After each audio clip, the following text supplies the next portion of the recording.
आयोजन किया गया, किस तरह का आयोजन था, कौन कौन लोग शिरकत किए? ये 2 दिनों का सेमिनार था, अंतर्राष्ट्रीय संगोष्ठी था।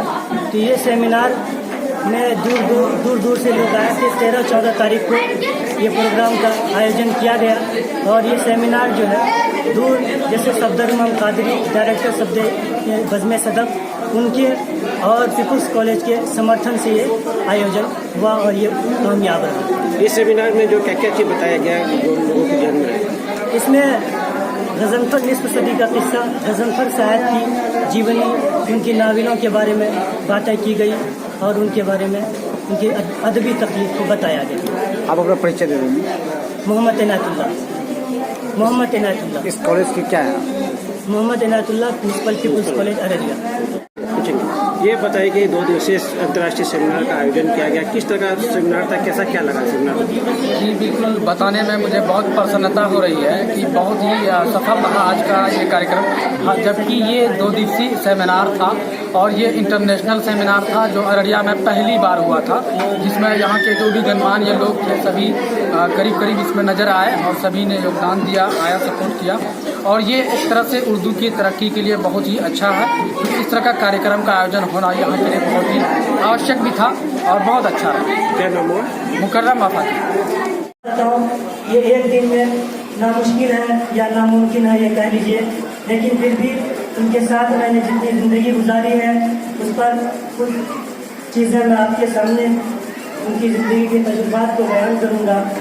जैसा कि कल के प्रोग्राम की इब्तिदाई में इस्तकबालिया में हमने कॉलेज के बारे में बताया था, कुछ बातें रह गई थी, किस तरह से उन्होंने संघर्ष के साथ इस कॉलेज की बुनियाद रखी और किस तरह से इस कॉलेज को आगे बढ़ाया। लेकिन हालात जो आते गए, शुरू में कोई भी इस कॉलेज में आना नहीं चाहता था, ज़बरदस्ती किसी का नाम दे देते, किसी का नाम रजिस्टर में चढ़ा देते। इस तरह से कॉलेज को परमिशन मिलती और कॉलेज का काम आगे बढ़ता। लेकिन उन्होंने इस कॉलेज को आगे बढ़ाने के लिए एक स्कूल बनाया था मॉडर्न कॉलेज के नाम से, जो कि जिनका मकसद ये था कि ये कॉलेज में जो भी टीचर्स रहेंगे, अभी इनको पैसे नहीं मिल रहे हैं, तो इसी से स्कूल के द्वारा स्कूल में पढ़ाएंगे, इसी से उसकी आमदनी भी हो जाएगी, खर्चा भी चलेगा। लेकिन हालात कहिए या हालात के नज़ाकत कहिए, 1997 में कुछ उन्हीं के दोस्तों ने स्कूल को लेकर यहाँ से चले गए और दूसरी जगह अपना एक अलग स्कूल खोल लिए।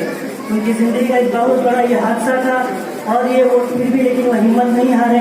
और हम लोग उनको देखा करते थे कि जब वो रात में सोते 2:30-3 बजे रात में जग जाते और अल्लाह से मदद मांगते, तहज्जुद की नमाज़ें पढ़ते, गिरा कर दुआएं करते।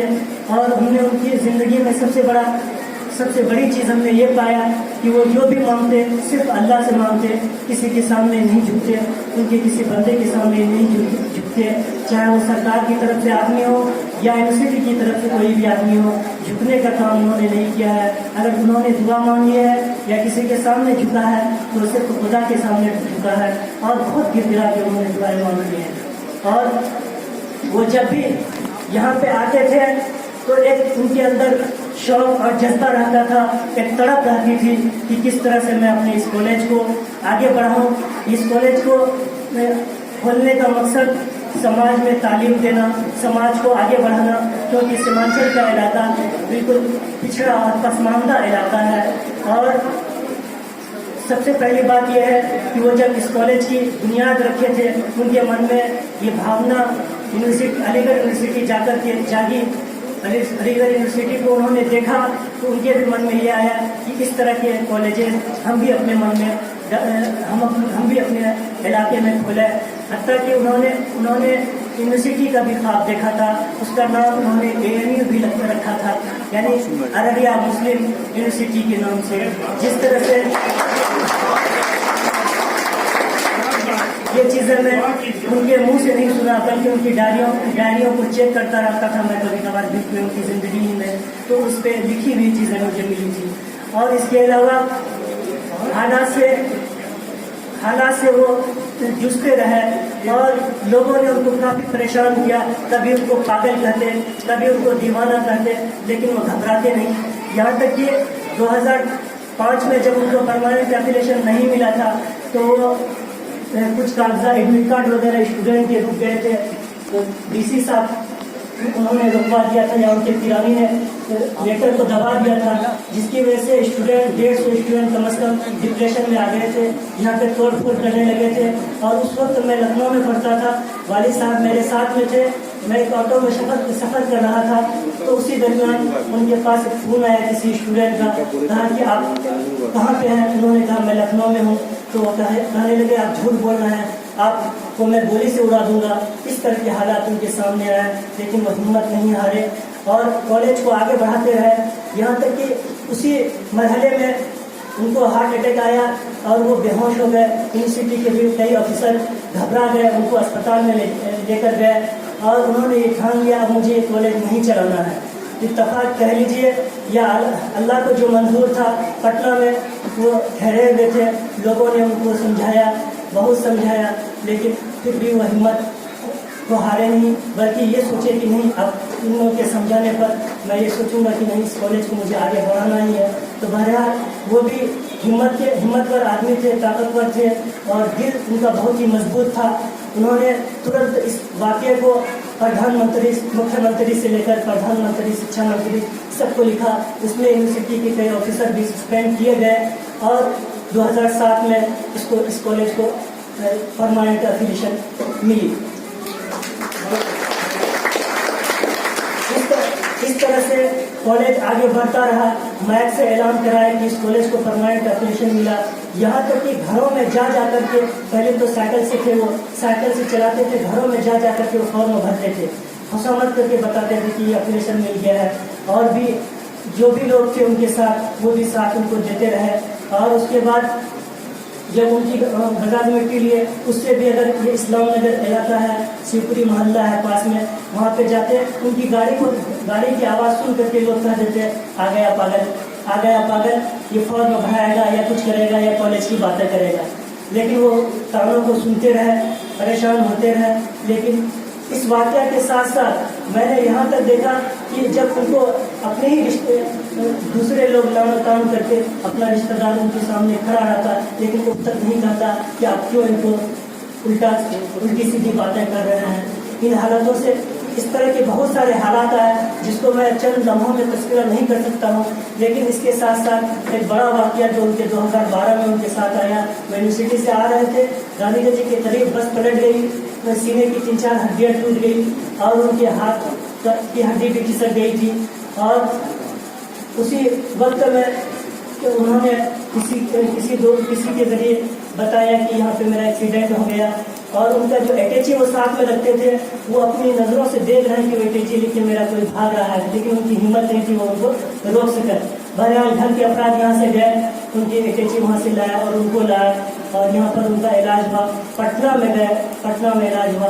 वो घबरा कर मेरे पास फ़ोन किए कि बेटा तुम आ जाओ। कभी भी मुझे इतनी तकलीफ़ों के बाद कभी भी मुझे उन्होंने फ़ोन नहीं किया था कि तुम मेरे पास आओ। लेकिन मेरे टीचर ने मुझे मशवरा दिया, बेटा चले जाओ, तुम्हारा इस जगह से नाम कट जाएगा। इस तालीमी इदारा 90 में मैं इस वक्त पढ़ता था, तो उस वक्त मामला ये था अगर 3 दिन भी आप अपसेंट रहते हैं तो आपका नाम कट जाएगा। तो बहरहाल उस टीचर ने, जरा मौलाना इलियास साहब ने मुझे ये नसीहत की, बेटा तुम चले जाओ, अब्बा की खिदमत करो, ये मौका कभी नहीं मिलेगा। तो बहरहाल उनकी बात पर मैं आ गया और यहाँ पर 5 दिन ही रहा और 5 दिन रहा उनकी, मैं जहाँ तक हो सका खिदमत किया। और फिर जब यहाँ से मैं वापस नदवे गया, बल्कि नदवे जाने से पहले उनके साथ यूनिवर्सिटी भी गया, वहाँ के कुछ ऑफिसर ने उनको कहा इनको आप क्यों साथ लाए हैं, इनको भेज दीजिए पढ़ने के लिए। बहरहाल मैं वापस चला गया नदवे, वहाँ पर मेरा नाम कट चुका था रजिस्टर से और हॉस्टल से भी मुझे निकाल दिया गया था।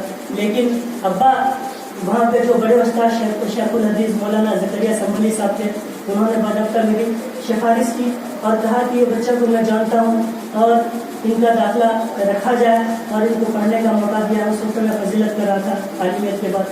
तो बहरहाल मोहतमिन साहब ने मुझे अपने ऑफिस में बुला लिया, प्रिंसिपल साहब ने, वहाँ नब्बे के प्रिंसिपल साहब ने मुझे अपने ऑफिस में बुलाया कि तुमको मौलाना ज़करिया साहब संभली साहब कैसे जानते हैं, वो तो यूपी के हैं, तुम बिहार के हो, तुमको वो कैसे जानते हैं। लेकिन उनका और मेरा रिश्ता बहुत ही करीबी रिश्ता था। तो उन्होंने कहा वादकता बताया कि नहीं ये बच्चा, इस बच्चे को मैं अच्छी तरीके से जानता हूँ। बहरहाल उनकी सिफारिश से मेरा नाम लिखा गया। इस तरह से मैंने वहाँ की आलिम में फजीलत कंप्लीट किया। उसके बाद फिर मानों से मैंने BA किया, फिर B.Ed किया, फिर M.Ed किया, M.A किया, फिर अभी PhD जनाब डॉक्टर सफदर काबिल पर मैंने भी एक थीसिस अपनी सबमिट कर दी है। उन्हीं पर इस तरह से मेरे तालीमी मराहिल गुजरे। और सबसे पहली बात यह है कि अब्बा मेरी हिम्मत अफजाई करते रहते थे और उनकी एक ख्वाहिश थी कि ये कॉलेज बना बनाया उजड़े नहीं, बना रहे, आगे बढ़ता ही रहे। उन्होंने मुझे जो चार्ज दिया 2021 में चार्ज वो दे चुके थे। और लेकिन उनके दिल में एक बात थी, मैं 2017 से उनके साथ प्रिंसिपल के हैं, वो प्रिंसिपल का सारा काम नहीं करता था, लेकिन 3-4 साल उनको ये महसूस हुआ कि नहीं ये संभाल लेगा, तब उन्होंने मुझे चार्ज दिया। उससे पहले मुझे वो चार्ज नहीं दे रहे थे, न देने की उसके बारे में सोच रहे थे। लेकिन जब मैं लगातार जब से पूर्णिया यूनिवर्सिटी खुली तो पूरा सारा काम मैं प्रिंसिपल का नहीं संभालता था। आना जाना जितनी भी जवाबदेही होती थी तकरीबन नहीं करता था। तो उनको ये लगा कि नहीं ये संभाल लेगा। और भी जो हमारे यहाँ के सीनियर टीचर्स थे उन्होंने भी सपोर्ट किया कि नहीं ये इनके अंदर ये सलाहियत है कि ये संभाल सकते हैं। मैं उन सीनियर टीचरों का भी शुक्रगुजार हूँ जिन्होंने मेरे समर्थन में मेरे अब्बा को कहा कि नहीं इनको प्रिंसिपल बनाया जाए, ये काम कर सकते हैं। और भी जो कमेटी के मेंबरान का भी शुक्रगुजार हूँ जिन्होंने मुझे प्रिंसिपल के पद पर यहाँ पर पदभार दिया। और मेरी कोशिश यही है इस कॉलेज को मैं आगे बढ़ाता रहूँगा इंशाअल्लाह। आप सभी की मदद से, हमारे तमाम स्टाफ की मदद से, जो अब तक मेरी मदद करते रहे हैं। और मैं ख़ास तौर पे अपने बाहर से आया है तमाम मेहमान इकराम का भी शुक्रिया अदा करता हूँ कि वो इसमें। हमसे जुड़े रहने के लिए हमारे YouTube चैनल को सब्सक्राइब करें और नई वीडियो की नोटिफिकेशन